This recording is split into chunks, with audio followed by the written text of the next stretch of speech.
আমাদের এমপি সাহেব বললেন যে খাল কাটা কর্মসূচি, আপনার ফ্যামিলি কার্ড, স্বাস্থ্য কার্ড, কৃষকের যে কার্ড দেওয়া হচ্ছে কৃষক কার্ড, কৃষি ঋণ মৌকুফের কথা তিনি বলেছেন। অনেকগুলো কাজ হয়েছে, এগুলো বেশিরভাগই মানে সবগুলোই পরীক্ষামূলক প্রকল্প। এগুলোর পূর্ণ বাস্তবায়নের জন্য তো ব্যাপক টাকার দরকার।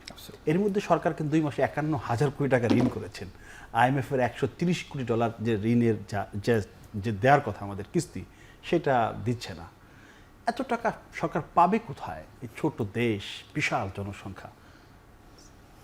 ধন্যবাদ আপনাকে। একই সাথে সমালোচক যে বাবুল ভাই আমার ঢাকা বিশ্ববিদ্যালয়ের অ্যালামনাই এবং অত্যন্ত সুহৃদ মানুষ আজকে, এবং একই সাথে যারা দেখছেন এখন টেলিভিশন, সবাইকে শুভেচ্ছা জানাই। যে প্রশ্নটি আসলে করেছেন যে দেখেন আমাদের ছোট দেশ, পৃথিবীর 2.2% মানুষের বসবাস এই ছোট ভূখণ্ডের মধ্যে। আপনি যদি আয়তনের কথাও চিন্তা করেন তাহলে বিশ্বের মধ্যে 93তম অবস্থানে আছি, এশিয়ার মধ্যে ধরেন 26তম। কিন্তু এর মধ্যে যে মানুষের সংখ্যা, এই মানুষগুলো গুণগত মান যদি উন্নতি করতে চায়, আমরা অনেক ক্ষেত্রে কিন্তু পরিমাণগত জায়গায় চিন্তা করি, কিন্তু এর যে কোয়ালিটেটিভ একটা ডেভেলপমেন্ট আছে, যেটা ধরেন পপুলেশন নিয়ে যখন আমরা আলোচনা করি, ডিসকাস করি, আমাদের কিন্তু এক ধরনের চিন্তা ভাবনায় পরিবর্তন আসছে। জনগণের গুণগত মানের জীবনের মানের কিভাবে উন্নয়ন করবে।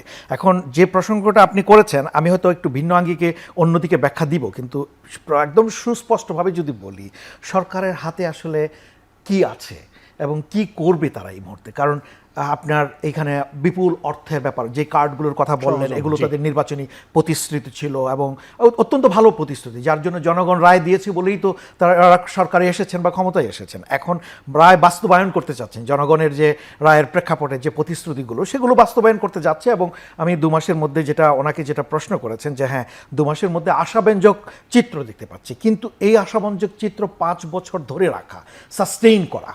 কারণ আপনি তো 5 বছর পর দিন শেষে আপনার খতিয়ান হবে যে আপনার পারফরমেন্স কেমন ছিল, যেটা প্রধানমন্ত্রী নিজেও বলেছেন। এখন আপনি এর জন্য তো আপনার বিনিয়োগ লাগবে, অর্থ লাগবে। আপনি বলছেন যে দেখেন, যেটা অন্তর্বর্তীকালীন সরকার ছিল তারাও কিন্তু ঋণ করেছেন, খেয়াল করে দেখেন। মানে এখন সামনে আমাদের বাজেট আসছে, এখন এই যে ফ্যামিলি কার্ডের কথা বললাম, যে কার্ডগুলোর কথা, মানে অন্যান্য কৃষক কার্ড, অন্যান্য কার্ড, তো এগুলো করতে গেলে এগুলো তো এখন পাইলট বেসিসে চলছে। এগুলো যখন সমস্ত জায়গায় ছড়িয়ে যাবে, আকারটা বেড়ে যাবে। পাইলট, হ্যাঁ, তো এটা পাইলট বাস্তবায়নে তো এখন এগুলোর মধ্যেও কিন্তু আমাদের আবারও পরীক্ষা নিরীক্ষার ব্যাপার আছে, কোনটা আসলে ভালো সফল কাম হচ্ছে। কারণ ক্ষেত্র বিশেষে এগুলোর মধ্যে কিন্তু এগুলো ইনভেস্টিগেশন করতে হবে, অর্থাৎ আমি রিসার্চ করে দেখতে হবে যে এর মধ্যে গ্যাপস কোথায় রয়েছে, সেগুলো ব্যাপার এটা পরবর্তীতে অবশ্যই করবেন। ইতিমধ্যেই কিন্তু সরকার তাদের মতো করে পরিকল্পনা করেছেন, কারণ ওনারা কিন্তু ভাবনা চিন্তা করেই কিন্তু এই ধরনের কার্ডের ভাবনা চিন্তা নিয়ে আসছেন। হঠাৎ করে এমনি প্রস্তাব কিন্তু দেয়নি, সো ধাপে ধাপে আসছে এবং পরিকল্পিতভাবেই এসেছে বলে আমার ধারণা।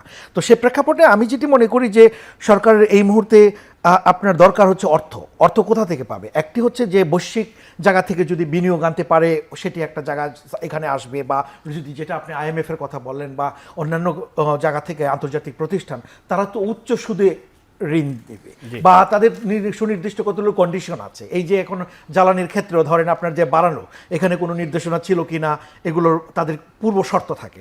আরেকটি হচ্ছে স্থানীয় ব্যাংক থেকে বা স্থানীয় জায়গা থেকে যে ঋণ করা। তো স্থানীয় ব্যাংকিংয়ের অবস্থা কি আপনি তো দেখতেই পেয়েছেন, গত 16 বছরের চিত্র আমরা কি পেয়েছি। এখন সরকারটা যে অবস্থায় আছে, ওনারা কিন্তু একটা ভালো অবস্থায় কিন্তু দেশকে পায়নি, ওনারা একটা ভঙ্গুর অবস্থায় দেশকে পেয়েছে, অর্থনৈতিকভাবে ভঙ্গুর আমি বলবো। এখন সেই অবস্থা থেকে উত্তরণের চেষ্টা করছেন তারা। এখন সেই উত্তরণের করতে গিয়ে ইতিমধ্যেই আবার সুনির্দিষ্টভাবে তাদের যে প্রস্তাবনাগুলো ছিল, যে মাঠ পর্যায়ে জনগণের কাছে যে প্রতিশ্রুতি দিয়ে ক্ষমতায় এসেছে, এখন সেটি বাস্তবায়ন করার জন্য তাহলে উপায়টা কি? সামনে জনগণের উপর ট্যাক্সের বিষয় আসবে কিনা সেটি একটু দেখেন।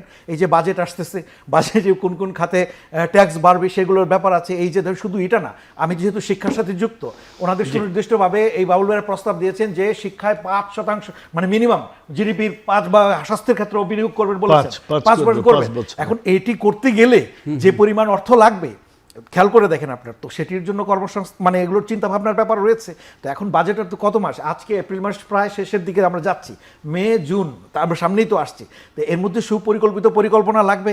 আপনি প্রতিশ্রুতি দিয়েছেন কিন্তু করবেন, যদি বলেন এখন না, একদম 5 বছরে 4 বছরের মাথায় গিয়ে আমি এটা করব, তাহলে তো এটা ধাপে ধাপে হবে। খেয়াল করে দেখেন, তো কতগুলো জিনিস হচ্ছে ওনারা কিন্তু প্রতিশ্রুতি দিয়েছেন, কিন্তু এই বাস্তবায়নটা আমি মনে করি বড় চ্যালেঞ্জ।